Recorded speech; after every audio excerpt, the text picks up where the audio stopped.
What makes Minecraft so special? That's a question that I'm attempting to explain today. As somebody who is 20 years old and has been more or less consistently playing Minecraft since I was 10 years old, I want to share my personal experiences and what makes Minecraft so special to me. So, without further ado, let's take a trip to the past, to the first version of Minecraft that I ever played and that a lot of you most likely started on, Beta 1.7.3, specifically on the Xbox 360, which was one of the first consoles I've ever had. When I was 10 years old, my brother, who is a couple years older than me, came home from school with exciting news that there was a new game that we could try out. He booted it up and we started our very first world. We didn't even purchase the game at the time. In fact, we were playing the trial version that doesn't even allow you to save your worlds, so each time we booted it up, we had to restart when we were finally done. Despite that fact, I was immediately hooked, even though I couldn't even save my worlds. Something about this game drew me in from the first second I laid my eyes on it.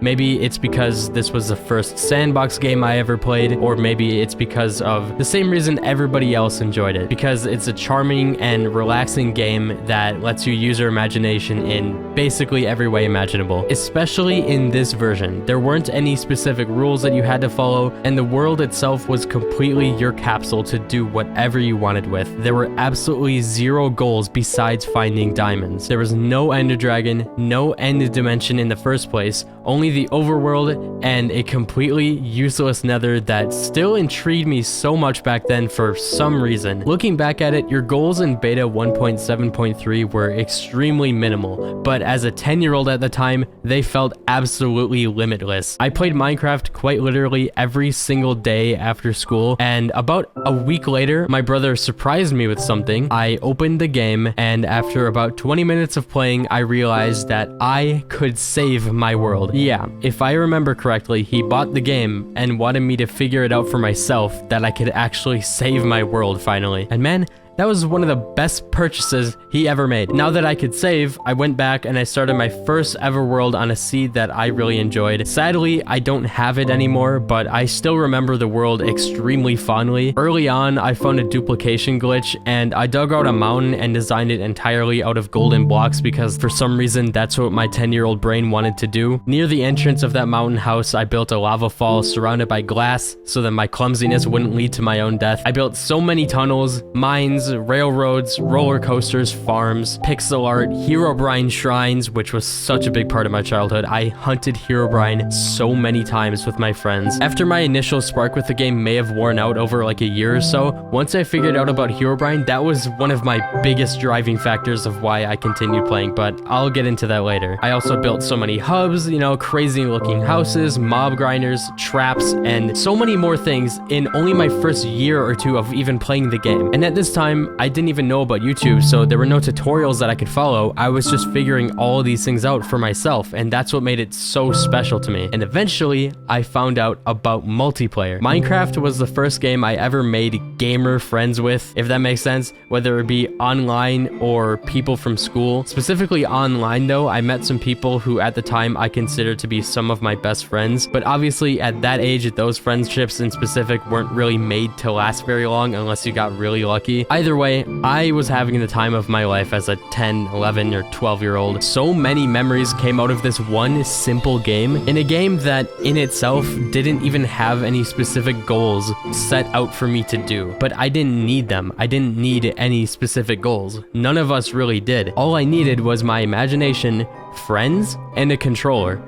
That's it. As updates finally started rolling out sometime later, the friends that I played with and I would act like little playtesters, going around gathering all of the new stuff, crafting new recipes, and testing things like pistons in every way imaginable without even knowing what YouTube was at the time. So with no tutorials in sight, my friends and I were trying to figure out, how do I use redstone? How do I use pistons? What can we do with all of this? It was honestly so much fun. I can't even count the amount of worlds I created and played on that one system. I'd say it was in the hundreds or maybe even over 1,000 because years later I scrolled down the list as far as I could and that list was seemingly endless. It took minutes to get to the bottom and you could scroll pretty fast. Even then, I still had that one main world, at least up until I threw my Xbox 360 away when I moved out when I turned about 19. I still regret doing that 9 years later, but there's no going going back. I swore I kept the hard drive, but I have not been able to find it, so that world might be completely gone, sadly. Either way, Minecraft has taught me so many lessons growing up, whether it be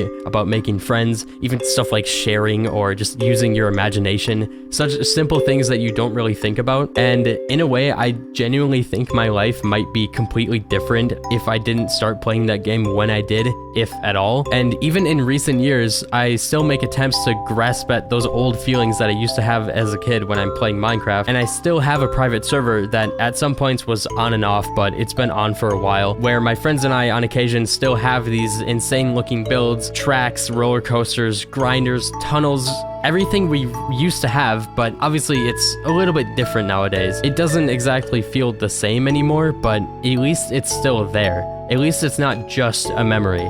Not yet. The biggest difference now when it comes to multiplayer Minecraft is availability. Hardly anyone I know hops on the server frequently besides myself and my girlfriend at this point, which even we are taking a break from the game right now, which is fine. You know, after 10 years, occasional breaks are warranted. But there's one thing I know for sure. As long as I have access to the game, the breaks will not be permanent. Minecraft isn't a game that you simply leave forever, especially if it's a game that you started playing at a young age. It's a game that stuck around in popularity, and as a result, it gives you an excuse to go back to it whenever you want. You can't say that about many games either. I used to be also huge into Call of Duty games, but going back to them nowadays doesn't feel the same whatsoever unless you have a specific group of friends to play with. Every public lobby is full of hackers and whatnot, and it just doesn't feel the same anymore. In a sense, neither does Minecraft, but at least you can still hold on to that same core feeling the game always had, because while there are a lot of specific objectives now, like beating the Ender Dragon, venturing through an ancient city,